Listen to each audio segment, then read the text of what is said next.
সেরকম ভদ্র টাইপের ছেলে আমি না হলেও আমি আমার মতোই। ছোট থেকেই মানে যখন থেকে ভালোবাসা কি জানতে শিখেছি তখন থেকেই মনের মধ্যে একটা স্বপ্ন ছিল যে বড় আপুর সাথে প্রেম করব। তাই যেখানে যাই সেখানেই বড় আপু খুঁজি। আমার অবশ্য ক্রাশ আছে, সে হলো মিম আপু। ও, আপনাদের তো পরিচয় দেওয়া হয়নি। আমি হলাম খালেদ ওয়াহেদ, জিম। সবাই জিম বলেই ডাকে। এবার অনার্স ফার্স্ট ইয়ারে আর মিম এবার থার্ড ইয়ারে। তবে ছোট থেকেই আমি তাকে চিনি, মানে আমার বাবার বন্ধুর মেয়ে। সেই খাতিরে যাওয়া আসা চলে, দুই বাসার মধ্যে যাওয়া আসা হতো। ছোট থেকেই আপুর পিছনে পড়ে থাকতাম। আপুর অবশ্য সেই রাগ ছিল, আপু দেখতেও খুব সুন্দর ছিল, তাই পিছনে পড়েছিলাম। একদিন মিম আপুদের বাসায় যাই, আপুকে দেখলাম পড়তেছে। তখন আমি টেনে আর আপু ইন্টার সেকেন্ড ইয়ারে। তো আপুর কাছে গেলাম, কি করছো মিম আপু? লুডো খেলছি, দেখছিস না কি করছি? ও পড়ছো? হ্যাঁ, এখন আমায় বিরক্ত করিস না তো, যা। কই বিরক্ত করলাম? না বললাম আর কি। আপু একটা কথা বলতাম। তাড়াতাড়ি বলে যা। না থাক। কি বলবি বল। থাক আর না বলি। বেশি ঢং না করে বলে ফেল। আপু আমি না তোমাকে। কি আমাকে? যা, আমার লজ্জা করে। ওই তুই না ছেলে, ছেলেদের লজ্জা থাকে না। থাকে না? ও আচ্ছা, এত করে যখন বলছো বলেই ফেলি, আমি তোমাকে ভালোবাসি। কুত্তা তুই দাঁড়া। আম্মু আমার ঘরের ঝাড়ুটা কই? বড় বোনকে প্রপোজ করছিস? তোর থেকে আমি 3 বছরের বড়, তুই দাঁড়া। না আপু 2 বছরের, আমি 1 বছর যাইনি আর এই 1 বছর পড়েছি। তাতে কি, বড় তো বড়ই নাকি? আর তুই এখনো এসএসসি পাস করলি না আর প্রেম? দাঁড়া তুই, তোর অবস্থা আমি খারাপ করব আজকে। এত বড় হুমকি দিলে তো বিড়ালও পালাবে, আর আমি তো মানুষ। এই কই চাস? দাঁড়া। আন্টি দেখো না, মিম আপু নাকি মারবে। কেন রে মিম, আমার ছেলেটাকে মারতে চাচ্ছিস? আন্টিদের ছেলে নেই, তাই আমাকে ছেলের মতো ভালোবাসে। তুমি জানো জিম কি করছে? ও আমাকে প্রপোজ করছে। কি রে জিম, এটা সত্যি? হ্যাঁ আন্টি, করছি। আমি মিম আপুকে বোনের মতো ভালোবাসি। ও, এর জন্য তুই মারবি?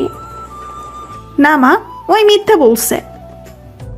অনেক হয়েছে, এখন গিয়ে পড়তে বস। আর জিম, তুই আয়, এসে খাওয়া দাওয়া কর। কিন্তু মা। কোনো কিন্তু না, যা গিয়ে পড়তে বস। আচ্ছা। যাওয়ার সময় একটা ফ্লাইং কিস দিলাম, মারতে আসতে লাগলো আর আমি দৌড়ে আন্টির কাছে গেলাম। এই তো জ্বালানো শুরু হলো আপুকে। মিম আপুকে সময়ে অসময়ে ভালোবাসি বলতাম, আর আপু রেগে গিয়ে মাঝে মাঝে উত্তম মাধ্যম দিত। ছোট ছিলাম তো, তাই কিছু মনে করতাম না। মনে রাখবেন, 18 বছরের নিচে সবাই শিশু। আপু ইন্টারে ভালো ফলাফল করলো আর একটা ভালো ভার্সিটিতে চান্স পেল, তাই চলে গেল সেখানে। মজা করতে করতে কখন যে ভালোবেসে ফেলেছি নিজেও জানি না। তাই 2 বছর অনেক কষ্ট করে পড়ে ইন্টার দিলাম, ভালো রেজাল্ট করলাম আর আপুর ভার্সিটিতেই চান্স নিলাম। ভালো রেজাল্ট থাকায় বেশি কষ্টও করতে হয়নি, তাই হয়ে গেলাম ভর্তি। কিন্তু মিমাপু জানে না যে আমি ওখানেই ভর্তি হয়েছি। তো গেলাম প্রথম দিন, আমার কয়েকজন বন্ধুও ওখানে ভর্তি হয়েছে। তাদের সাথে দেখা করে ক্লাস করতে গেলাম। ক্লাস করে বের হচ্ছে এমন সময় মিমাপুর সাথে দেখা। আমায় দেখে তো চমকে উঠলো। তুই এখানে? কেন, চান্স পেতে পারি না? না তা না, তবে হঠাৎ করে তোকে দেখলাম, বলিসনি তো। বলিনি, এমনি। বাহ, ভুলে গেলি? তোমারে ভুলিব কেমনে, আমার তো সব জুড়েই তুমি। আবার শুরু হয়ে গেলি? তোমার জন্যই তো এখানে আসা। মার খেতে চাস নাকি? তোমার হাতে বিষও খেতে পারি, মারটা আবার কি? এসব বাদ দিবি? আচ্ছা ঠিক আছে, অনেক সময় আছে। কিসের? কিছু না। আচ্ছা বল, আন্টি আঙ্কেল কেমন আছে? ইসরে, নিজের শ্বশুর শাশুড়িকে আঙ্কেল আন্টি বলে? কি মাইয়া! কি বললি? মনের কথা শুনতে পাই নাকি? কি তা কমু, আমি কিছু বলিনি তো। আমি যে জিজ্ঞাসা করলাম। ও আছে, ভালোই। আচ্ছা, এখানে যেহেতু থাকবেই, কোনো কিছুর প্রয়োজন হলে বলবি, আর বাদরামিটা একটু কম হলেই চলবে। আমি তো তোমার সাথে বাদরামি করার জন্য এখানে এসেছি, খালি দেখে যাও। আচ্ছা আচ্ছা ঠিক আছে। আচ্ছা। এভাবেই শুরু হলো ভার্সিটির যাত্রাপথ আমার, আর তার পিছনেই লেগে থাকা। ভার্সিটিতে আসার পর থেকে সারাক্ষণ মিমাপুয়ের পিছনে লেগে থাকি। সে যেখানে যায় আমি তার পিছনে পিছনে যাই। ক্লাসের সময়টা ব্যতীত সবসময় তাকে জ্বালাতে লাগলাম। তার বান্ধবীরা সাথে থাকলে তাদের সাথে মজা করতাম। সবাই ভাবতো আমি তাদের সমবয়সী, কারণ আমি তো সবসময় তাদের পিছনে লেগেছিলাম। একদিন ভার্সিটি আসার পর জানতে পারি মিমাপু আসেনি। মনটা খারাপ হয়ে গেল অনেক। যেহেতু আমাদের দুজনের বাসাই অন্য শহরে, তাই আমরা হোস্টেলে থাকতাম। আমি জানতাম না সে কেন আসেনি, তাই তার হোস্টেলের সামনে যাই। তারপর মিমাপুর এক বান্ধবীকে ফোন দিয়ে আসতে বলি। নীলা আপু, মিমাপুর কি হয়েছে? আজকে আসলো না যে? মিম একটু অসুস্থ, কি হয়েছে? ওর জ্বর আসছে। ডাক্তার দেখানো হয়েছে মিমাপুকে? না, কে নিয়ে যাবে? আচ্ছা আমি আসতেছি, মিমাপুকে নিয়ে নিচে আসো। ঠিক আছে। তারপর নীলা আপু মিমাপুকে নিয়ে আসলো। আমি মাথায় হাত দিলাম মিমাপুরের, দেখি প্রচণ্ড গরম। তারপর তাকে নিয়ে হাসপাতালে গেলাম, ডাক্তার দেখালাম। আসার সময় দুজনেই চুপ আছি। তোমার গায়ে এত জ্বর, আমায় ফোন তো করতে পারতে একটা। ওই, আমি তোর আপু হই, সেইভাবে কথা বল। আচ্ছা বলছি, আপু তোমার গায়ে এত জ্বর, আমায় তো ফোন দিতে পারতে একটা, তাই না? তোকে কেন ফোন দিব? আচ্ছা মা, আমার তোমাকে প্রশ্ন করাই ভুল হয়ে গেছে, মাফ করে দাও আমায়। কি? আমি তোর মা? ওই, আমি কোন দিক দিয়ে তোর মা লাগি? না আপু, আমার ভুল হয়ে গেছে, দয়া করে আমায় মাফ করে দিন। আর বেয়াদবি করবি না আমার সাথে, সব সময় আপু ডাকবি, ঠিক আছে? জান বাঁচলে লাখো উপায়, এই সময় এই মেয়ের হাত থেকে বাঁচা ফরজ, তাই রাজি হয়ে গেলাম। হ্যাঁ হ্যাঁ ঠিক আছে আপু। গুড। এখন আমায় নামিয়ে দে, আর আব্বু আম্মুকে এই ব্যাপারে একদম বলবি না যে আমি অসুস্থ। আচ্ছা। আমি গেলাম। দেখো না কাল কি করি, তোমায় তো আমি আমার বউ বানিয়েই ছাড়বো। তারপর আঙ্কেলকে ফোন দিলাম। Hello uncle. হ্যাঁ জিম বাবা, বলো। আঙ্কেল, মিমাপু তো অনেক অসুস্থ, ভাগ্যিস আমি ছিলাম এখানে, তাই হাসপাতালে নিয়ে যেয়ে ডাক্তার দেখিয়ে আনলাম। কি হয়েছিল মিমের? চিকনগুনিয়া। তুমি মিমকে ডাক্তারের কাছে নিয়ে গিয়েছিলে? আঙ্কেল, ডাক্তারের কাছে নিয়ে গেলাম, দেখালাম, ওষুধ কিনে দিলাম, তারপর হোস্টেলে নামিয়ে দিয়ে এই তো আমি আসলাম। আমাকে তো কিছু বলেনি মেয়েটা। এই মেয়েটার একদিন কিছু হয়ে যাবে দেখবি। না আঙ্কেল, চিন্তা করিয়েন না, আমি আছি না। বাবা, ওকে একটু দেখে রাখিস। আচ্ছা আঙ্কেল, আপনি যেহেতু বললেন আর আমি আপনার কথা ফেলতে পারি, অবশ্যই দেখে রাখবো তাকে। আচ্ছা বাবা, ভালো থাকিস। আচ্ছা আঙ্কেল, দোয়া করিয়েন। ফি আমানিল্লাহ। আমিন। যাক, মিমাপুকে দেখে রাখার দায়িত্ব আঙ্কেল আমাকে দিল। খুশিতে তো আমার নাগিন ড্যান্স দেওয়ার ইচ্ছা হচ্ছিল, কিন্তু নিজেকে কন্ট্রোল করলাম। পরের দিন ভার্সিটি যে দাঁড়াতে না দাঁড়াতে কই থেকে যেন মিম এসে আমার শার্টের কলার ধরলো। তুই আব্বুকে কি বলছিস? কই কিছু না তো। সত্যি করে বল। কিছু বলিনি আমি। আমার চিকুনগুনিয়া, তাই না? তুই আমায় খুব যত্ন করে নিয়ে গেছিস ডাক্তারের কাছে, তাই না? আমায় মেডিসিন কিনে দিছিস, তাই না? হ্যাঁ করলাম না। দাঁড়া কুত্তা, তোকে আজ মেরেই ফেলবো। তোকে যে বললাম আব্বু আম্মুকে না বলতে, কেন বললি? ভাবলাম আমি যে এত ভালো কাজ করলাম তা আমার শ্বশুর শাশুড়িকে জানানো উচিত। তাদের জামাই এত ভালো, এটা তাদের জানানো দরকার না? আবার শুরু করলি? ওই দেখ তো আশেপাশে কিছু আছে কিনা, আজকে আমি ওর মাথা ফাটাবো। দাঁড়াও বাপু, আগে শোনো। আঙ্কেল আমায় আরেকটা দায়িত্ব দিয়েছে। কি দায়িত্ব? তোমায় দেখে শুনে রাখার। দাঁড়া, আমি তোরে দায়িত্ব দেওয়াচ্ছি। আমি তো বলেই দৌড়। এই কুত্তা, পালাচ্ছিস কই? তোকে আমি আজকে মেরেই ফেলবো। ধরতে পারলে তো। তারপর পালিয়ে সেখান থেকে চলে এলাম। কিছুদিনের জন্য বাসায় গেলাম ছুটি নিয়ে। আমার আম্মু অসুস্থ ছিল তো, তাই কিছুদিন ভার্সিটি থেকে বাইরে থাকলাম। এক সপ্তাহ বাসায় থেকে ভার্সিটিতে এলাম। এসেই যা শুনলাম তাতে প্রচণ্ড শক খেলাম। মিম আপু নাকি এক সিনিয়র ভাইয়ের সাথে রিলেশন শুরু করছে। সকাল সকাল ভার্সিটি গেলাম, কারণ মিম আপুর সাথে দেখা করতে হবে, জানতেই হবে এটা সত্যি না মিথ্যা। ভার্সিটি অনেক সকালবেলা আসার কারণে বসে থাকতে হচ্ছে, এদিকে মনও ভালো না। বসে থাকতে থাকতে আমার বন্ধু আবিদের ফোন। ওই জিম, কই তুই? ভার্সিটিতে। এত তাড়াতাড়ি? দরকার আছে একটু। মেয়ে আপুর জন্য? হুম। কেন, তুই শুনিস না যে আপুর? আমি সব জানি, তুই কি জন্য ফোন দিছিস সেটা বল। আরে দোস্ত, একটা সমস্যা হয়েছে। কি সমস্যা? আমাদের নিয়নের আপু আলিশা আছে না? চিনি। আসলে আপু নাম আলিশা আক্তার মেঘা, তাই মেঘা আপু বলে রাখি। ওই আপুর জন্য রক্ত লাগবে এখনই। খুব বড় ঘটনা ঘটতে ধরে বেঁচে গেছে। তার রক্তের গ্রুপ আর তোর রক্তের গ্রুপ একই। তুই হাসপাতালে চলে আয় জিম। কি ঘটতে ধরছিল? এখানে আয়, আগে রক্ত দে, তারপর বলছি।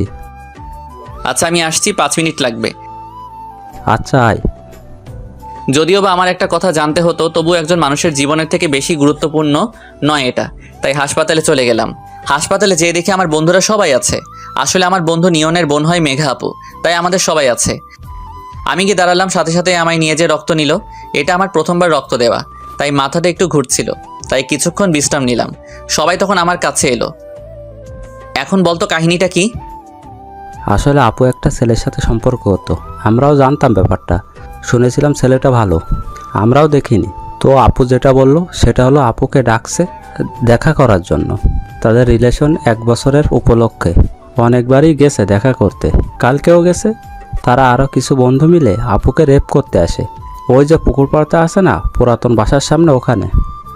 কিন্তু ওই সময় অপু আর নিলয় ওই পাশ দিয়ে যাচ্ছিল, দেখে তারা চিৎকার দেয়, তখন পালিয়ে যায়।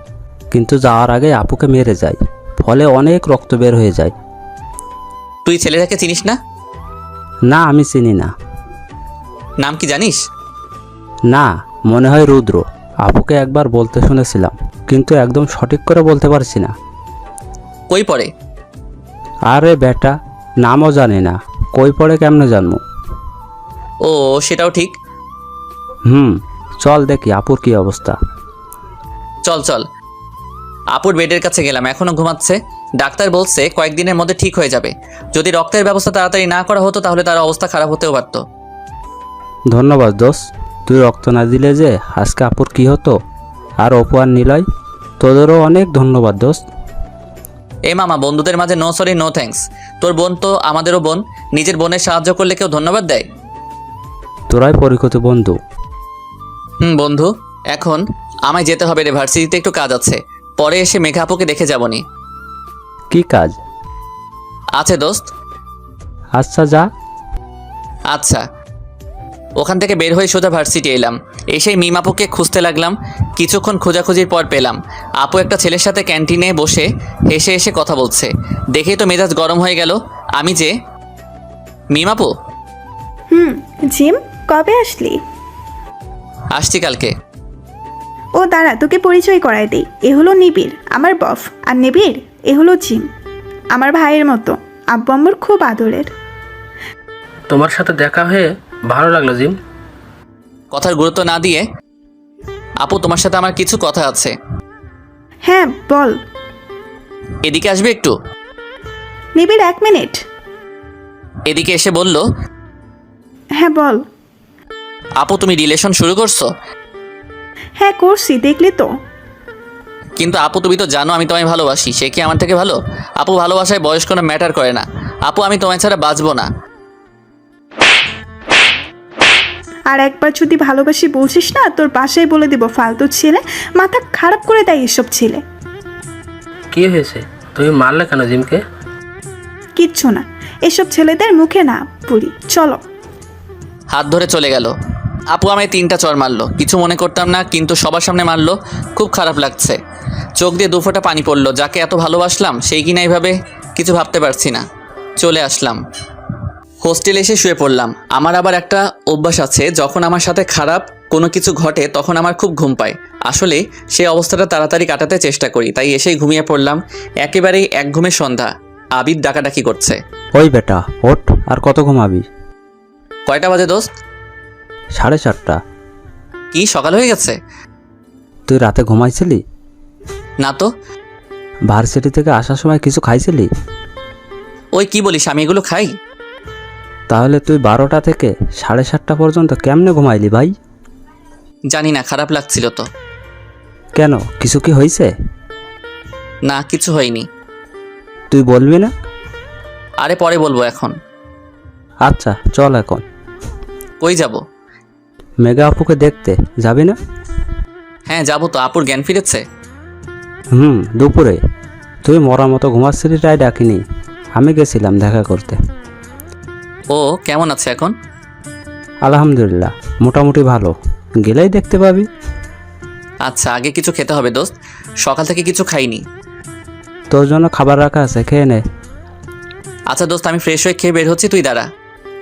আমি আসি, তুই তাড়াতাড়ি কর। আচ্ছা। ঘুমটা হয়ে ভালো লাগছে, শুধু ভালো না, অনেক ভালোই লাগছিল। হালকা হালকা অনুভব হচ্ছে শরীরটার মধ্যে। রাতের বেলা গোসল করলাম, আরও ফ্রেশ লাগছে এখন। খাওয়া দাওয়া করে বের হলাম মেঘা আপুকে দেখতে। এতক্ষণ সময় আমার সাথে যে সকালে কি হয়েছিল তা মনেই ছিল না। স্বাভাবিকভাবেই আপুকে দেখার জন্য গেলাম। হাসপাতালে আমাদের ম্যাচ থেকে খানিকটা দূরে, তাই আমরা রিক্সা করে গেলাম। হাসপাতালে ঢোকার পর আপুর বেডের কাছে গেলাম, যে দেখি আপু শুয়ে আছে। তবে দেখে মনে হচ্ছে আগের থেকে ভালো অবস্থায় আছে। আন্টির সাথে কথা বলছিল, সাথে আঙ্কেলও নিয়ন আছে। আমাদের দেখে, জিম কেমন আছো? যেহেতু নিয়নের বোন তাই আগে থেকে চিনতো আমাদের। ভালো আছি আপু, তোমার অবস্থা এখন কেমন? আগের থেকে ভালো, জ্ঞান ফেরার পর থেকে ভালো লাগছে। শুনলাম তুমি নাকি আমায় রক্ত দিয়েছো, অনেক ধন্যবাদ তোমাকে। এগুলা কি বলছো আপু? তুমি নিয়নের বোন মানে আমাদেরও বোন। নিজের বোনকে রক্ত দিলে বুঝি ধন্যবাদ দিতে হয়? ভুল হয়ে গেছে। তোমাকে দেখে ভালো লাগছে আপু। আপু, তোমার থেকে কিছু জানার ছিল। কি ব্যাপারে বলতে চাচ্ছ? আচ্ছা বলো, কি শুনবে? ছেলেটাকে? ওর নাম রিয়ান। কিন্তু নিয়ন যে বলল রুদ্র। না না, রুদ্র তো আমার বন্ধু। ও আচ্ছা, কতদিন থেকে তোমাদের সম্পর্ক? 1.5 বছর। এবার বিস্তারিত বলো একটু, মানে যদি না কোনো প্রবলেম থাকে তোমার বলতে। না না, কোনো প্রবলেম নেই। আসলে রিয়ানের সাথে সম্পর্কটা শুরু হয় 1.5 বছর আগে। ও অনেক ভালো একটা ছেলে ছিল, সবাই বলতো, সবার সাথেই ভালো ব্যবহার করত।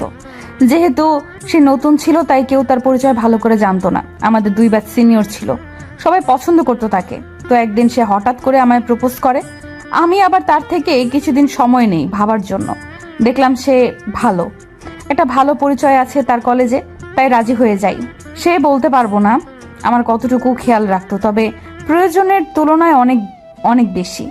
তার সাথে অনেক ভালো সময় যাচ্ছিল, আমাদের সম্পর্কটুকু অনেক পজিটিভ হতে লাগলো দিন দিন। আমার মনে হতো আমরা দুজন দুজনকে অনেক ভালোবাসি। বাসায় ব্যাপারটা বলি, সব কিছু বলি না, শুধু বলি যে আমার পছন্দের ছেলে আছে, সে খুব ভালো। সবাই মেনে নেয়। সময়টুকু এত ভালো কাটছিল যে আমি কখনো কল্পনাও করতে পারিনি সে এভাবে আমায় ধোকা দিবে। তারপর এলো সেই দিন। সেদিন আমায় তার বন্ধুর জন্মদিনের অনুষ্ঠানে আমন্ত্রণ করে। অনুষ্ঠান শেষ হবার পর বাড়ি ফিরছিলাম, তার এক বন্ধু আমাদের নামিয়ে দিতে চায়। আমরা উঠি, তারা কয়েকজন ছিল। পুকুর পাড়ের কাছে গাড়ি থামায়, আমায় জোর করে নামায়। আমি নামতে না চাইলে আমার মাথা ফাটিয়ে দেয়। তারপর তো অজ্ঞান হয়ে পড়ি, আর কিছু মনে নাই আমার। ছেলেটার ছবি আছে তোমার কাছে? আমার মোবাইল ছিল, কিন্তু সেটা তো সেদিন হারিয়ে ফেলেছি। ও আচ্ছা, তুমি চিন্তা করিও না আপু, আমরা দেখছি কি করা যায়। আচ্ছা। যদিও বা আমি এই শহরের ছেলে না, কিন্তু আমার সব ক্লোজ ফ্রেন্ড এই শহরেরই, তাই একটু ভাব নেই। আপু, আরেকটা কথা বলার ছিল। হ্যাঁ বলো। রিয়ানের বাসা কই? নোয়াখালী। ও আচ্ছা, এটা আগে বলবা তো? কেন? না কিছু না, তুমি বিশ্রাম করো। আচ্ছা। নিয়ন, এদিকে আয় তো একটু। হ্যাঁ বল। জানি সে তো ছেলে কোথাকার। আপুর হয়তো ততটা ধারণাই নেই যে ওই ছেলে কেমন। আমাদের কিছু করতে হবে দোস্ত। আচ্ছা দেখ তোরা কি করা যায়। আচ্ছা, আজকে আসি। আচ্ছা, সাবধানে যা। রাস্তায় আস্তে আস্তে ভাবছিলাম আপুর সাথে এমন ঘটনা ঘটলো, তাহলে অনেকের সাথে এমন ঘটেছে হয়তো। ভাবতে ভাবতেই হোস্টেলে চলে এলাম। রাতের বেলা হঠাৎ দিনের ঘটনাটা মনে পড়লো। মিম আপু এটা কিভাবে করতে পারলো? আমি তাকে এত ভালোবাসি আর সে কিনা আমায় সবার সামনে চড় মারলো। আর কখন আপুকে বিরক্ত করব না। আপু ভালো থাকুক, এটাই আমি চাই। যেহেতু সে তার মনের মানুষ পেয়ে গেছে, এখন আর তাকে অযথা কেন বিরক্ত করব। কি রে, কি ভাবছিস? ভাবনায় ছেদ ধরালো। কিছু না। আচ্ছা দোস্ত, তুই না বললি নিলয়কে নোয়াখালীর লোক কেমন হয়? আচ্ছা, তারা কেমন হয়? জানিস না? না। তুই কি উগান্ডা থেকে আগত নাকি? ধুর, বল না। না রে, নোয়াখালী এমন এক জায়গা যেখানে অধিকাংশ লোক আমাদের থেকে অনেক চালাক আর চতুর। তাদের ভাষা সহজে কোনো মানুষের বোধগম্য নয়। এক কথায় বলি, আমাদের ভাষায় তারা হলো টাউট প্রকৃতির লোক। তাই তো সেখানে যেতে সরকার ভিসার ব্যবস্থা করেছে, আর আমাদের পার্শ্ববর্তী দেশও বটে। এজন্য। হুম। আচ্ছা, ঘুমা তাহলে। আচ্ছা, শুভরাত্রি। শুভরাত্রি। যদিও বা আজকে আমার ঘুম আসবে না, তবুও চোখ বন্ধ করলাম। মিম আপুর সাথে কাটানো প্রতিটি মুহূর্তের কথা মনে পড়ছে। ভাবতে ভাবতে কখন যে ঘুমাই পড়ছি। সকালবেলা উঠলাম, উঠে মন খারাপ হয়ে গেল। এতদিন তো ভার্সিটি যেতাম মিম আপুকে দেখার জন্য, আজকে কিসের জন্য যাব? দূর, আজকে যাবই না। কিন্তু আবিদ অনেক জোরাজোরি করে ভার্সিটি নিয়ে গেল। ভার্সিটি যেয়ে পৌঁছেছি, এমন সময় গেটের সামনে দেখি মিম আপু তার বফকে নিয়ে ভার্সিটিতে ঢুকছে। আবার মন খারাপ হয়ে গেল, কিন্তু তবুও গেলাম। এক ফ্রেন্ড আমাদের কাছে আসলো, এসেই একটা কাহিনী হয়ে গেছে জিম। কি? অনেক জানতে পেরেছে ছেলেটাকে। কিভাবে? জানি না, তবে ওই তোদের ডাকলো। কোথায়? আমরা যেখানে আড্ডা দিই সেইখানে। চলো তাহলে। হ্যাঁ চল। রিয়ানের সাথে দেখা হওয়ার পর থেকে মাথার ভিতর একটা জিনিস ঢুকছে না। কি বিষয় জানতে পারলো নিয়ন, শুধু আগ্রহটা বাড়ছে। তাই দেরি না করে আমরা সবাই যেখানে আমরা আড্ডা দেই সেখানে গেলাম। আমরা ভার্সিটির বড় বট গাছের নিচে আড্ডা দিতাম সব বন্ধুরা মিলে, তাই সেখানে গেলাম। গিয়ে দেখি সেখানে নিয়ন সহ আমাদের কয়েকজন বন্ধু বসে আছে। নিয়নকে দেখে অনেকটা অন্যমনস্ক মনে হচ্ছে, তাই তার কাছে গেলাম। তোর এই অবস্থা কেন? ও তুই বলিস না বন্ধু, একটা বিষয় জানতে পারছি। কি বিষয়? সেটা বলার জন্যই তো তাড়াতাড়ি ডাকলাম তোদের। বল তাহলে। আপু যে রিয়ানের কথা বলছিল না, তার খবর পেয়েছি। কি বলিস, কই খবর পাইলি? অনেক কষ্ট করে বের করেছি দোস্ত। এই যে এটাও ঠিকানা। তো কার জন্য অপেক্ষা করছি, চল যাই। যাব, তবে এখন না। কেন? মনে নেই আজকে কার ক্লাস আছে? কার? শ্রুতি ম্যামের। ও আচ্ছা, তাহলে তো ফাঁকি দেওয়াই যাবে না। চল। কি ভাবছেন আমরা ম্যামকে দেখতে যাচ্ছি? ভুল, আসলে নাম শ্রুতি, কিন্তু কাজে বিশ্রুতি। দেখতেও হাতির মহিলা ভার্সন, আর ব্যবহারও সেরকম। তাই তার ক্লাস ফাঁকি দিলে অবস্থা খারাপ করে ছাড়বেন।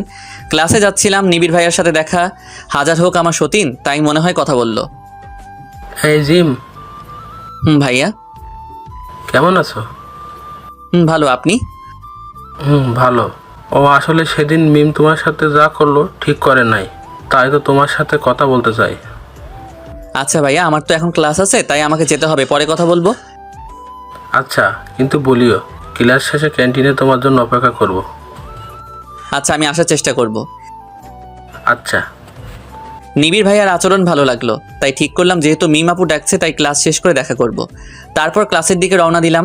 ক্লাস শুরু হয়ে গেছে, পড়লাম মহা মুসিবতে। এই ম্যাম শুরু হলো থ্রেট। অনেকক্ষণ দেওয়ার পর ক্লাসে ঢুকতে দিল। ক্লাস শেষ করে বন্ধুদের বললাম, তোরা বাইরে অপেক্ষা কর, আমি একটু আসছি। এই সময় তোর কি কাজের কথা মনে পড়লো? যা তোরা, আমি যাচ্ছি, শুধু 5 মিনিট দে। আচ্ছা, তাড়াতাড়ি আসিস। আচ্ছা বলেই ক্যান্টিনে গেলাম। দেখি মিম আপু আর নিবিড় ভাইয়া বসা আছে। আমি কাছে গেলাম। আপু ডাকছিলে আমায়? জিম, কেমন আছিস? খুব ভালো। তুই এখনো আমার উপর রেগে আছিস? না, বলো কি বলবা। দেখ, তুই আমার ভাইয়ের মতো। আমার বাবা মাও তোকে তাদের সন্তানের মতো মনে করে। তার উপরে আমি তোর থেকে বড়, তাই তোর উপরে হাত তুলেছিলাম। কিন্তু তারপর থেকেই বিশ্বাস কর, আমি অনুতপ্ততাই ভুগছি। তাই নিবিড়ের মাধ্যমে তোকে ডাকলাম। আমায় মাফ করে দে বোন হিসাবে। আচ্ছা আপু, কোনো ব্যাপার না, তোমাদের একসাথে ভালো লাগলো দেখে। ধন্যবাদ। তোমাকেও। আচ্ছা আমি গেলাম। কোথায় যাবি? তারপর সব বললাম। আমার বড় আপুর সাথে প্রেম করার হলো না বোধহয়। যাক, বাদ দেই। আমার বন্ধুরা আবার আমার জন্য অপেক্ষা করছে, তাদের কাছে গেলাম। সবাই মিলে রিয়ানের বাসায় যাই। তার বাসায় গিয়ে তাকে পাই। তাকে নিয়ে তার বন্ধুদের কাছে যাই, তাদের সবাইকে নিয়ে আসি। ভাবছেন কি হচ্ছে, তাই না? দেখতে থাকুন। বলছিলাম না আমার বন্ধুরা সবাই স্থানীয়, আমি আর অপু শুধু বাইরের। আবিদের চাচ্চু রাজনীতি লোক, তাই তার সাহায্য নিয়ে সবাইকে ধরে ফেলি। বেশি বেগ পেতে হয়নি। তারপর তাদের সবাইকে নিয়ে আসি মেঘা আপুদের বাসায়। মেঘা আপু রিয়ানকে 2টো থাপ্পড় মারে। সবাই তার কাছে ক্ষমা চায়। তারপর আমরা সবাইকে পুলিশের হাতে তুলে দেই। এই সব কিছুর প্ল্যান করেছিলাম আমি। যেহেতু আমাদের কাছে প্রমাণ আছে, সেহেতু সহজে ছাড়া পাবে না। মেঘা আপু তাড়াতাড়ি সুস্থ হওয়ায় তাকে আজকে হাসপাতাল থেকে ছেড়ে দেয়। আর আজকে সবাইকে ধরতে পারায় আপু খুব খুশি। জিম, জি আপু। অনেক ধন্যবাদ তোমাকে। আর এইসব দিতে মানা করছিলাম না? দেওয়া জরুরি ছিল তাই দিছি। মানে? কিছু না। আচ্ছা আপু, আমি গেলাম। আচ্ছা নিজের খেয়াল রেখো। আচ্ছা বাই। বাই। তারপর আন্টি অনেক জোরাজোরি করে আমাদের খাওয়ালো। খাওয়া দাওয়ার পর হোস্টেলে চলে এলাম। রাতে আবার মিমাপুর কথা মনে পড়লো। সব শেষ। ফেসবুকেতে গেলাম, সেখানে আপু আবার স্ট্যাটাস দিচ্ছে in open relationship with Nibir Hossain. এটা দেখে আরও খারাপ লাগলো। বের হয়ে আসলাম ফেসবুক থেকে, রুমের বাইরে গেলাম। ভাবছি আমার আশা শেষ, আর বড় আপুর সাথে প্রেম করা হলো না। ভাবতে ভাবতেই একটা আননোন নাম্বার থেকে ফোন এলো। হ্যালো, হ্যালো, কে বলছেন? চিনতে পারোনি? না, কে বলছেন? আসলে আমি মেঘা। ও আচ্ছা, মেঘা আপু, তোমার নাম্বার সেভ করা নাই তো? ও হ্যাঁ, এখন কেমন আছো আপু? যেমনটা দেখে গেলে ঠিক তেমনই আছি। ও, থাকা ভালো। খাওয়া দাওয়া করলা? কি বলছো, তোমাদের বাসায় না খেয়ে আসলাম? বাসায় তো তুমি ছিলে। ইস, মনে ছিল না। মন কোথায় থাকে? মন মনে হয় আবার হারায় গেছে। তাই বুঝি। তাহলে এবার ভালো না খারাপের কাছে গেছে? ভালোর কাছেই গেছে। বা, বুঝেই ফেলছো? দেখলে তো বুঝবই, তাই না? এত তাড়াতাড়ি মন হারাই গেল? কি করব বলো, মন যে ভালো মানুষকে পেলে আর আটকানো যায় না। ও আচ্ছা, হুম, তো সে কে? বোঝার সময় এলে ঠিক সে বুঝবে। মানে? কিছু না, বাই। কেটে দিল। আজব তো, কি যে বলে গেল কিছুই বুঝলাম না। যাই হোক, অনেক রাত হয়েছে, ঘুমাতে হবে। সারাদিনে অনেক ধকল গেছে। সকালবেলা ফ্রেশ হচ্ছিলাম, দেখি নিয়নের ফোন। হ্যাঁ বলো। দোস্ত, একটা কাজ করতে পারবি? কি কাজ? মেঘা আপুকে একটু কলেজে নিয়ে যাবি? আসলে আমি নিয়ে যেতাম, কিন্তু আমার একটা কাজ আছে, তাই যদি তুই নিয়ে যাইতি। আচ্ছা, আমি নিয়ে যাব এখন। ধন্যবাদ দোস্ত। হুরশালা। হুম। হ্যাঁ। আরে আসিস। আচ্ছা। তারপর গেলাম মেঘা আপুদের বাসায়। যে দেখে আপু আগে থেকে তৈরি আছে, তাই আপুকে নিয়ে কলেজের দিকে রওনা হলাম। মেঘা আপুকে নিয়ে ভার্সিটিতে এলাম।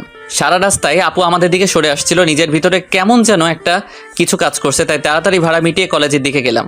আপু পিছন থেকে অনেকবার ডাকলো, আমি না শোনার ভান করে গেলাম। ক্লাসে ঢুকলাম। এদিকে ক্লাস চলছে আর ওদিকে আমি ভাবছি কি হচ্ছে আমার সাথে। মেঘা আপুকে আমার প্রেমে পড়ে গেল? না না, এটা কিভাবে সম্ভব? আমার মাথায় কিছুই ঢুকছে না। যে যাক, আমার আশা পূরণ হবে। আর অন্যদিকে মনে হচ্ছে না না, আপু শুধু ফ্রেন্ডলি ব্যবহার করছে আমার সাথে। ভাই, এ চিন্তায় মনে হচ্ছে পাগল হয়ে যাব আমি। কিন্তু আছে না আমার কিছু কলিজার বন্ধু, তারা থাকতে এত তাড়াতাড়ি পাগল হয়ে কিভাবে? কি ব্যাপার দোস্ত, কিসের এত ভাবনা তোমার? আরে না, কিছু না। না না, কিছু তো আছে। আমাদের কাছেও লুকাবি? দোস্ত আমাদের মনে হয় প্রেমে পড়েছে। তুই বেশি বুঝিস না।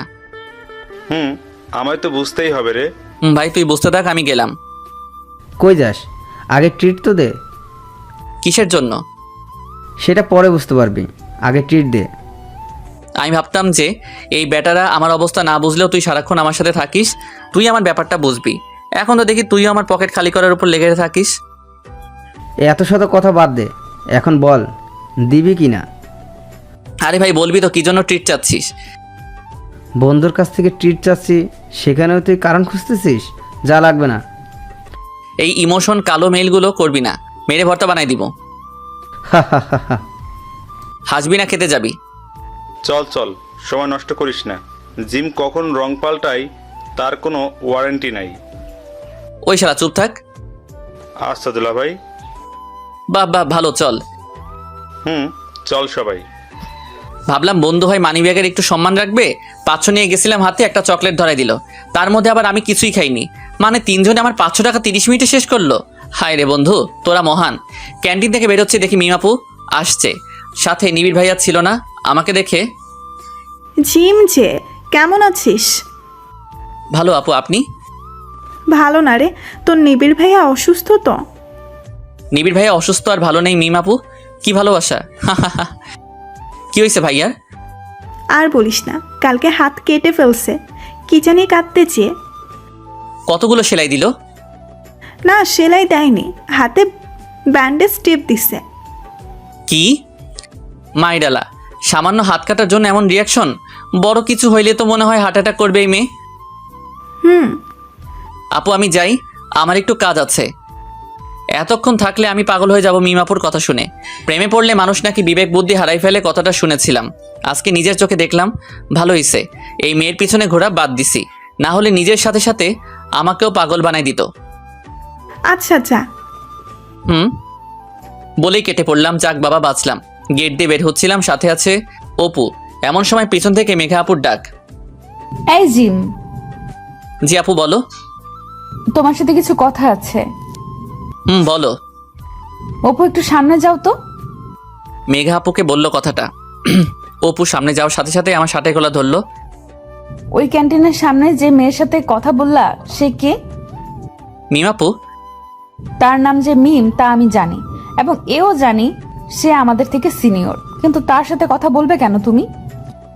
আরে মিমাপু আমার আপু হয়, আমার বাবার বন্ধুর মেয়ে। আমরা ছোট থেকে একসাথে বড় হয়েছি। আগের কথা বাদ, এখন থেকে কোনো মেয়ের সাথে কথা বলবা না, ঠিক আছে? দাঁড়াও, কেন শুনবো তোমার কথা? কারণ আমি বলছি তাই শুনবা। আর যদি না শুনি? তাহলে তোমার ছুরি দিয়ে কেটে তোমার টুকরোগুলো পানিতে ফালাই দিব। বলেই চলে গেল। আর হ্যাঁ, আমায় কিছু বলার সুযোগ না দিয়ে মেঘা আপুর এই রূপ দেখে আমি সত্যিই শিহরিত। মাথা কাজ করছে না। হোস্টেলে চলে এলাম আর ভাবনায় শুধুই মেঘা আপু। তাহলে কি সত্যি আপু আমায় ভালোবাসলো, না এসব কিছু অন্য কিছু? দেখতে হবে। রাতে ফেসবুকেতে ছিলাম, মেঘা আপুর ফোন। এই যে স্যার, কি করছেন? কথা বলছি। কার সাথে? মিমাপুর সাথে। কি তোমায় না বারণ করেছিলাম? তুই বারণ করে কে? আমি কে কালকে তোমাকে দেখাবো। আমি বারণ করার কে? শুধু ভার্সিটি আয় কালকে, তারপর তোকে দেখাবো। আচ্ছা, বলার আগে ফোনটা কেটে গেল। যাক, মনে হয় খুব রাগ করেছে। এখন আমার মাথায় একটা বুদ্ধি এসেছে আপুর কাছে থেকে সত্যিটা বের করার। সকালে মেঘা আপু ভার্সিটিতে যেয়ে আমায় খোঁজ করতে লাগলো। আমায় পেলো বট গাছের নিচে মিমাপুর সাথে কথা বলার সময়। শুধু দেখলাম চোখ মুছলো, তারপর চলে গেল। তার আগেই রাতে আপুর মাধ্যমে মেঘা আপুকে জানাই দেই যে আমি মিমাপুকে ভালোবাসি আর তাকে সে কথা বলবো। আর এই প্ল্যানে মিমাপু আমার সাথে থাকে। তাই যখন মেঘা আপু এসেছিল তখন আমরা একে অন্যের হাত ধরেছিলাম। যাক, প্ল্যানটা কাজে দিয়েছে। আপু কান্না করেছে, এটাই তার প্রমাণ। ওই এখনকার জন্য অপেক্ষা করছিস, যা মেঘার কাছে। থ্যাংক ইউ আপু। হইছে, এখন যা। আচ্ছা। পরে সব জানাস। কেন আপনাকে জানাবো? বলে চলে এসে গেছি। মেঘা আপুকে খুঁজতে লাগলাম। পেলাম কলেজ পুকুর পাড়ে। এখানে অনেকটা নিরিবিলি, তা আপুর কাছে গেলাম। ঘুরে দেখলো কিন্তু কথা বললো না। হ্যালো আপু। কি? না কিছু না, ভালো আছো? অনেক ভালো। ও কথাটা কিভাবে যে শুরু করি। আচ্ছা আপু, তুমি কি আমায় ভালোবাসো? তোমাকে ভালোবাসতে আমার বইয়ে গেছে। ও এটাই জানার ছিল। যাক, আবার মিমাপুর পিছনে লেগে থাকি। একদিন তো পড়বেই। আর এক পা বাড়ালে তোর পা ভেঙে দিব। এ মা, কেন? ওই তুই বুঝিস না যে আমি তোকে কতটা ভালোবাসি? তুই যেদিন আমায় রক্ত দিলি সেদিনও আমার তোকে ভালো লেগেছিল। এরপর যখন রিয়ানকে আমার কারণে নিয়ে এলি সেদিনই তোকে ভালোবেসে ফেলি। এতদিন তোকে বোঝার চেষ্টা করলাম আর তুই বুঝলি না আমি তোকে কতটা ভালোবাসি। এসব নাটক ছিল। কি? নাটক ছিল। আজকে তোকে আমি সত্যি মেরে ফেলবো শয়তান। আমি দিলাম দৌড়, শেষ পর্যন্ত কিনা এমন বউ পেলাম।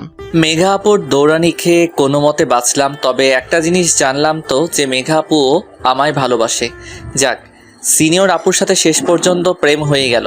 এখন ভালোবাসা চলবে উড়াধুরা, কিন্তু কিছু তো একটা দিয়ে শুরু করতে হবে নাকি? তাই ফুল খুঁজতে থাকলাম। কিন্তু আমাদের ভার্সিটিতে এত প্রেমিক প্রেমিকা আছে যাদের কারণে সব ফুল আগেই শেষ হয়ে গেছে। তাই কি করা যায় ভাবতে লাগলাম। মেঘা আপু তার বান্ধবীদের সাথে বসে আছে, দেখে মনে হচ্ছে অনেক খুশি আছে। যাই, আর দেরি না করি। আমায় সামনে দেখে রেগে আগুন, চোখ মুখ লাল করে ফেলেছে।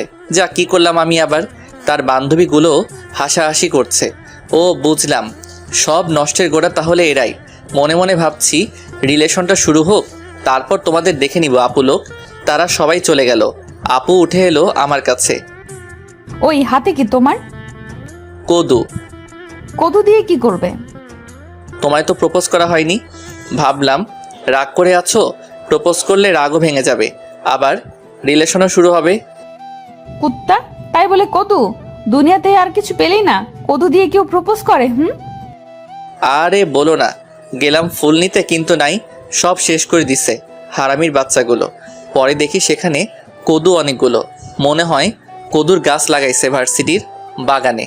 তাই ভাবলাম যখন গোলাপ নেই তখন কদুই ব্যবহার করি, তাই তোমার জন্য কষ্ট করে কাঁটাতার টোপকে এই কদু নিয়ে এসেছি।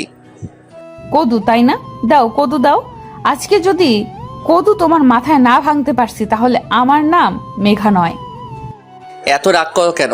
আমি তো ভালো জিনিসই আনছি, এটা বাসায় নিয়ে যেয়ে রান্না করেও খেতে পারবে। তোর কদু তুই নিয়ে যা, লাগবে না তোর প্রপোজ করতে। তুই তোর কদু নিয়ে থাক, আমি গেলাম। ওই শোনা, কই যাও? কদুটা তো অন্তত নিয়ে যাও। ধুর, এত কষ্ট করে কদুটা নিয়ে আসলাম আর না নিয়েই চলে গেল। যেই লাও সেই কদু হইল। যাই, এটা তো কোনো কাজে লাগাতে হবে, তাই বিক্রি করে দেই, সাথে কিছু আয়ও হবে, কি বলেন? হা হা হা হা। কদু 20 টাকা দিয়ে বিক্রি করলাম। তারপর বন্ধুদের কাছে আসলাম। কি মামা, কই থেকে আসলি? কদু বিক্রি করতে গেছিলাম। হ্যাঁ, কস কি? কই পাইলি কদু? কদুর ব্যবসা শুরু করলি নাকি? আরে না শালাবাবু, আসলে না, এদের বলা যাবে না, শালারা পচাবে এখন আমায়। আসলে হয়েছে কি, তার আগেই মেঘা আপুর আগমন। আমি বলছি, কি হইছে? তুমি কেন বলতে যাবা? আমি বলছি তো। থাক, আপনাকে কষ্ট করতে হবে না, আমি বলছি। তোমাদের এই উগান্ডিয়ান বন্ধু আমায় কদু দিয়ে প্রপোজ করতে গেছিল, আর কিছু পায়নি নাকি, এই জন্য সেই কদু আবার বিক্রি করে আসলো। একে একটু বোঝাও আর একটু সামলিয়ে রাখো, কখন যে আমার পিটন খাবে। কদু দিয়ে আমার বান্ধবীদের সামনে আমায় প্রপোজ করতে গেছে, আমার সম্মানের 12টা বাজায় দিছে। তার উপর কদু দিয়ে দাঁত বের করে হাসতে ধরছিল। একে তোমরা আগে সামলাও। এই যে নিজের সম্মান গেছে দেখে আমার সম্মানেরও ফালুদা বানাই দিল। কি? কদু দিয়ে প্রপোজ? কি আইডিয়া দোস্ত, এসব আইডিয়া কই থেকে আসে তোর মাথায়? আরে বাহ দুলাভাই বাহ, তুই তো ইতিহাস রচনা করবি। কদু দিয়ে প্রপোজ করে, এসব বুদ্ধি কোথা থেকে আসে তোর মাথায় বলতো? আসলে কি বলছিস মামা, কথা কি সত্য? কদু দিয়ে প্রপোজ? তোকে নোবেল দেওয়া উচিত, সাথে একটা অস্কারও। তুই তো কিংবদন্তি। আইডিয়াটা পাইলি কই, বল বল। হয়েছে কি? আরে বল বল, লজ্জা পাস না, বল। ব্যাটারা বলতে দিচ্ছিস কই? বলার আগেই তো কথা বলছিস, কি বলবো তাহলে? বলার সময় তো দিবি। তোমরাই শুনো এর কাহিনী, আমি গেলাম। যদি আবার এরকম করে তাহলে ভর্তা বানায় দিব, আমি গেলাম। আচ্ছা আপু যা। জিম, তুই বল। তারপর পুরো কাহিনী তাদেরকে ফিল্মি স্টাইলে বললাম, কিন্তু সব শোনার পর শালারা হাসতে লাগলো। কিছু করার নাই, মানুষের উন্নতি কেউ চোখে দেখতে পারে না, সবাই হিংসা করে। তারপর কোথায় থেকে যেন আমায় একটা গোলাপ ফুল এনে দিল। যা দুলাভাই, আমার বোনটাকে পটাই আই। এরকম শালা যেন ঘর ঘর জন্ম নিক। লাভ ইউ শালা বাবু। আরে যা আগে, মেঘা আপু রেগে আছে। আচ্ছা, তারপর মেঘা আপুকে গিয়ে প্রপোজ করলাম। কেমনে করলাম জানতে চেয়ে সময় নষ্ট করবেন না, সেখানেও ভুল করছি তো তাই, তবে মাফ করে দিছে আমায়।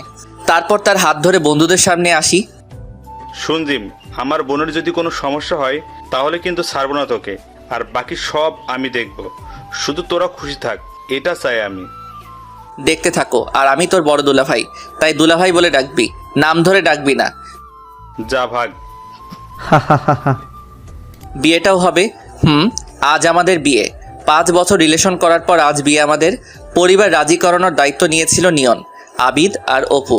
আমারও ভালো জায়গায় চাকরি হয়, তাই সবাই রাজি করছে, তাই আজকে বিয়েটা সম্ভব হচ্ছে। আমি অনেক খুশি আজ, তবে এর মধ্যেও অনেক ঘটনা আছে। আর সব থেকে বেশি যার জন্য আজ বিয়েটা হচ্ছে সে হলো মেঘা। আমার জন্য সে এতদিন অপেক্ষা। আমাদের রিলেশন শুরু হলো। বড় আপুর সাথে প্রেম করার শখ তো অনেক আগেই পূরণ হয়েছে। এখন মেঘার সাথে বিয়ে, ও সরি, সে তো এখন আমার হবু বউ। আমার আর তাদের পরিবার একটা অনুষ্ঠানের আয়োজন করছে, অনেকেই নিমন্ত্রিত। তার আগে এত আগে চলে না এসে কিছুটা পিছনে ফেরা যাক। মেঘার সাথে রিলেশন শুরু হওয়ার পর থেকেই মেয়েটা আমার যত্ন নিতে শুরু করলো, কিন্তু একটু বেশি। তবে আমার ভালো লাগতো, তার কথা মতো চলতাম তো, তাই বেশি ঝগড়া হতো না। তবে শুনেছিলাম একটা রিলেশনে এই ঝগড়া না থাকলে নাকি রিলেশনটাই অপূর্ণ থাকে, তাই মাঝে মাঝে আমি ওর সাথে ঝগড়া করতাম। পরে অবশ্য আমাকেই তার রাগ ভাঙাতে হতো। মিম আপুর সাথে কথা বলা সহ্য করতো না, একদিন দেখে ফেলে। আমি মাঝে মাঝে লুকিয়ে কথা বলতাম, তো সেদিন দেখে ফেলার পর সে কি কান্না। পরে অনেক কষ্ট করে তার রাগ কমাই। তারপর থেকে মিম আপুর সাথে আর কথা বলতাম না। একদিন আমাদের ভার্সিটির সিনিয়রদের বিদায় হচ্ছে, আমি দেখলাম সব থেকে ওই দিন খুশি ছিল মেঘা। আমি তার কাছে যাই। কি ব্যাপার, এত খুশি কেন আজ? আজ আমি সব থেকে বেশি খুশি, কিন্তু কেন শুনি? কারণ আজকে আমার সতীন চলে যাচ্ছে ইউনিভার্সিটি থেকে। হা হা হা। মাইরালা, কবে সতীন হলো তোমার? কেন তোমাকে বলতে হবে কেন? না, এমনি বললাম আর কি। কেন, বলার প্রয়োজন নাই বুঝি? না, তোমাকে শোনার কোনো দরকার নাই। যাও তো, আমার একটু মজা নিতে দাও। আচ্ছা আচ্ছা, যাচ্ছি। হুম। পাগলিটা শুধু শুধু অনেক খুশি হয়েছিল সেদিন। তার তো এই কথা মনে ছিল না পরের বছর সেও চলে যাবে ইউনিভার্সিটি ছেড়ে, আর আমায় থাকতে হবে আরও একটি বছর। দেখতে দেখতে ওই বছরটিও শেষ হয়ে গেল। যেদিন শেষ ভার্সিটিতে সেদিন মেঘার সে কি কান্না, আরেকবার দেখতে হলো। সবার সামনে জড়িয়ে ধরেছিল আর কাঁদতে লাগলো। ওই পাগলি, এত কাঁদো কেন? শুধু তো ভার্সিটি ছাড়ছো, দূরে তো আর যাচ্ছ না। জানি না, আমি যাব না, আবার পড়বো। তোমাকে ছাড়া একা থাকতে পারবো না এই 1 বছর। পাগলামি একদম করবা না, ভালো করে পরীক্ষা দিবা। আর আমি তো সবসময় আছি তোমার সাথে। দেখো, এই 1 বছর দেখতে দেখতে কেটে যাবে। তারপর ভালো একটা চাকরি নিয়ে সোজা তোমার বাসায় যাব। আর সাথে তো সবসময় শালাবাবু আছে। চিন্তা করিও না। অনেক কিছু বলে বোঝানোর পর পাগলিটা রাজি হয়। হা হা হা। ভার্সিটি থেকে তার চলে যাবার পর ভাবছিলাম একাকিত্ব বাড়বে, কিন্তু উল্টো আরও বেশি সম্পর্ক মজবুত হতে লাগলো। হঠাৎ করে দেখা করা, সারাদিন কথা বলা, সে যে দূরে এখন সেটা মনেই হতো না।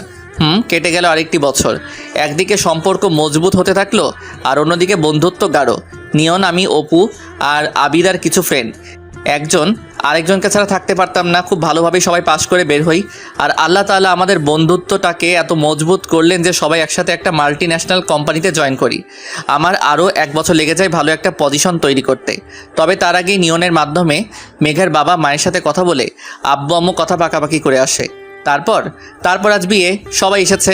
আমি আর মেঘা পাশাপাশি বসা, শাড়ি পরে মেয়েটাকে আরও সুন্দর লাগছে।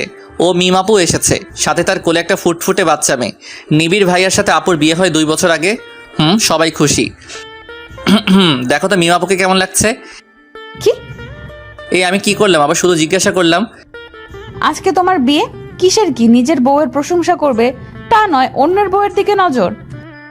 এই মা, শুধু তো একটা কথা বললাম। আজকে তুই চলো, তোমার অবস্থা খারাপ হবেই শয়তান। আজকে না আমাদের বাসর রাত? তোমার বাসর রাত বের করবো আজ। না, এ হতে পারে না। অনেক হয়েছে, এবার থামো। Okay ma'am. স্যার। সত্যিকারের ভালোবাসাগুলোর মনে হয় এভাবে সমাপ্তি হয়। বেঁচে থাকুক সবার ভালোবাসা। কি মামা, হয়ে যাক একটা সেলফি? হ্যাঁ, অবশ্যই। ভাবি রেডি? রেডি। ক্যামেরা বন্দি হলাম আমার সব থেকে প্রিয় 4 জন মানুষের সাথে। ভালো থাকুক তারা, আর আশা করি সবসময় সবাই একসাথেই থাকতে পারবো। আবার দেখা হবে। খোদা হাফেজ।